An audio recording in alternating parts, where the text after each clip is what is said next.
એએસપીમાં આપ સૌનું સ્વાગત છે। મિત્રો, આજના વિડીયોમાં આપણે સુધારક યુગના સાહિત્યકારો જોઈશું। આ ટોપિકમાંથી વારંવાર પરીક્ષાઓમાં પ્રશ્નો છે તે પૂછાતા હોય છે। બધી જ ડિટેલ આપણે મેળવીશું અને એ પણ ફોટા સાથે, જેથી તમે સરળતાથી યાદ રાખી શકો। છેલ્લે તમારી ટેસ્ટ પણ લેવામાં આવે છે અને આની પીડીએફ પણ તમને ફ્રીમાં પ્રોવાઈડ કરાવવામાં આવશે। તો જોઈએ ખૂબ જ અગત્યનો આ વિડીયો। પ્રથમ છે રણછોડભાઈ દવે। તેમનું જન્મસ્થળ મહુધા છે, જે ખેડા જિલ્લામાં આવેલું છે। કૃતિઓની વાત કરીએ તો લલિતા દુઃખદર્શક, નળ દમયંતી, જુગલ જુગારી તેમની કૃતિઓ છે। તેમનું તખલ્લુસ ગુર્જર રંગભૂમિના પિતા અને ગુજરાતના આદ્ય નાટ્યકાર તરીકે છે। બંને યાદ રાખજો, પૂછવામાં આવે ગુર્જર રંગભૂમિના પિતા તરીકે કોણ ઓળખાય છે? રણછોડભાઈ દવે। ગુજરાતના આદ્ય નાટ્યકાર એટલે કોણ? રણછોડભાઈ દવે। તેઓએ ગુજરાતી ભાષાના પ્રથમ કરુણ સામાજિક નાટક લલિતા દુઃખદર્શકની રચના કરી હતી। ખાસ યાદ રાખજો, પૂછવામાં આવે ગુજરાતી ભાષાનું પ્રથમ કરુણ સામાજિક નાટક કયું છે? લલિતા દુઃખદર્શક છે। કોણે લખ્યું? રણછોડભાઈ દવેએ। ત્યારબાદ છે મહિપતરામ નીલકંઠ। તેમનો જન્મ સુરતમાં થયો હતો। તેમની કૃતિઓ સાસુ વહુની લડાઈ, ઇંગ્લેન્ડમાં મુસાફરી, સઘરા જેસંગ, કરસનદાસ મૂળજીનું ચરિત્ર અને વનરાજ ચાવડો છે। તેમની વિશેષતા પ્રથમ પ્રવાસ વર્ણન કૃતિ ઇંગ્લેન્ડમાં મુસાફરી અને પ્રથમ સામાજિક નવલકથા સાસુ વહુની લડાઈ તેઓએ લખ્યું હતું। 5 સ્ટાર માર્ક કરી લેજો, આ વારંવાર પૂછાય છે। પ્રથમ પ્રવાસ વર્ણન કૃતિ કઈ છે? ઇંગ્લેન્ડમાં મુસાફરી છે। ગુજરાતી ભાષાની આ પ્રથમ પ્રવાસ વર્ણન કૃતિ છે। મહિપતરામ નીલકંઠે તે લખેલી છે। પ્રથમ સામાજિક નવલકથા કઈ છે? સાસુ વહુની લડાઈ। ત્યારબાદ છે દલપતરામ। તેમનું જન્મસ્થળ વઢવાણ છે। પંક્તિઓ: હતો સૂતો પારણે પુત્ર નાનો, રડું છેક તો, અંધેરી નગરીને ગંડુ રાજા। આ વારંવાર પૂછાય છે। અંધેરી નગરીને ગંડુ રાજા કોની પંક્તિ છે? દલપતરામની છે। આવ ગીરા ગુજરાતી તને અતિ શોભિત શણગાર સજાવું। બીજું છે મરતા સુધી મટે નહીં પડી ટેવ પ્રખ્યાત, ફાટે પણ ફીટે નહીં પડી પટોળે ભાત। કોઈ પણ જે વ્યસન થઈ ગયું હોય, ટેવ પડી ગઈ હોય, એ ટેવ જતી નથી મરતા સુધી, એવું કહેવા માંગે છે। દલપતરામની કૃતિઓ જોઈએ તો દલપત કાવ્ય ભાગ 1 અને 2, બાલ વિવાહ નિબંધ, જ્ઞાતિ નિબંધ, ભૂત નિબંધ, કથન સપ્તશતી, શામળ સતસઈ, દેવદર્પણ, તાર્કિક બોધ, દલપત પિંગળ, કાવ્યદોહન, મિથ્યાભિમાન, ફાર્બસ વિરહ, લક્ષ્મી જે નાટક છે અને બાપાની પીપર। ખૂબ જ અગત્યની આ બધી કૃતિઓ છે, ખાસ આને યાદ રાખી લેજો। તેમની ઓળખ લોકહિત ચિંતક, વાણી રાણીના વકીલ અને કવિશ્વર તરીકેની છે। કવિ નાનાલાલે પ્રાચીનતાના મોતી, વર્ષના છેલ્લા રસમેઘ તરીકે તેઓને ઓળખાવ્યા છે। દલપતરામ વિશે જોઈએ તો સૌપ્રથમ ગુજરાતી નાટક કયું છે? લક્ષ્મી છે। કોણે આપ્યું? દલપતરામે આપ્યું।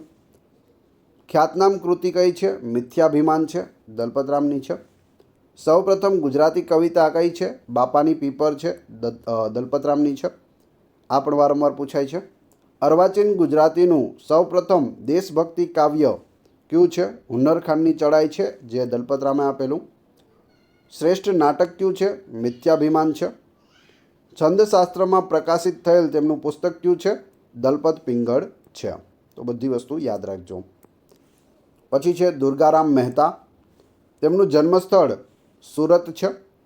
કૃતિઓ રોજનીશી, ધર્મ સાહિત્ય, સમાજ સુધારાના પત્રો વગેરે છે। તેમની વિશેષતા માનવ ધર્મ સભાની સ્થાપના કરી છે। ઈસવીસન 1826માં સુરતમાં ગુજરાતી શાળાની સ્થાપના તેઓએ કરી હતી। દુર્ગારામ મહેતા, ખાસ યાદ રાખજો, સુરતમાં ગુજરાતી શાળાની સ્થાપના 1826માં। ત્યારબાદ છે કરસનદાસ મૂળજી। જન્મસ્થળ તેમનું સુરત છે। કૃતિ વિધવા વિવાહ છે। વિશેષતા સત્યપ્રકાશ નામનું સામયિક તેઓ શરૂ કર્યું હતું।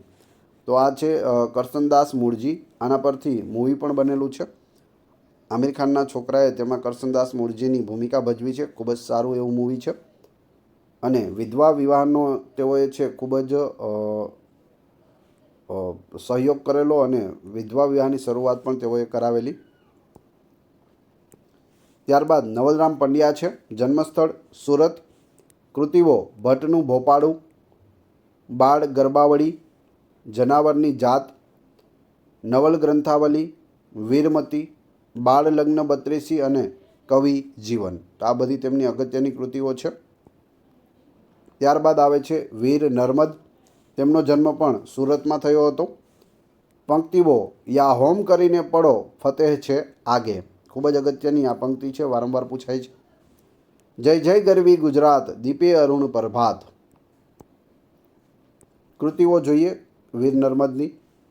નર્મ ગદ્ય, નર્મ કવિતા, નર્મકોશ, નર્મ વ્યાકરણ, કવિચરિત્ર, કવિ અને કવિતા, સજીવારોપણ, પિંગળ પ્રવેશ, અલંકાર પ્રવેશ, રસ પ્રવેશ, રાજ્યરંગ, મારી હકીકત, રામ જાનકી દર્શન, શ્રી દ્રૌપદી દર્શન, કૃષ્ણકુમારી, સીતાહરણ, શ્રી સાર શાકુંતલ, મેવાડની હકીકત, સ્ત્રી કેળવણી, હિન્દુઓની પડતી, જે સુધારાનું બાઇબલ તરીકે તેને ઓળખવામાં આવે છે.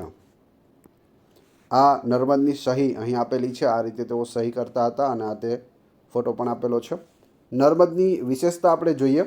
તેમની ઓળખ યુગ વિધાયક સર્જક, ગુજરાતી ગદ્ય સાહિત્યના પિતા તરીકે પણ તેઓને ઓળખવામાં આવે છે.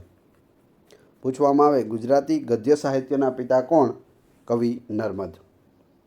ગુજરાતી સાહિત્યની પ્રથમ આત્મકથા કઈ છે? મારી હકીકત છે. કોણે લખી? નર્મદે. પ્રથમ ગુજરાતી શબ્દકોશ નર્મકોશ છે. લેખક છે નર્મદ. સૌપ્રથમ ગુજરાતી નિબંધ મંડળી મળવાથી થતા લાભ છે.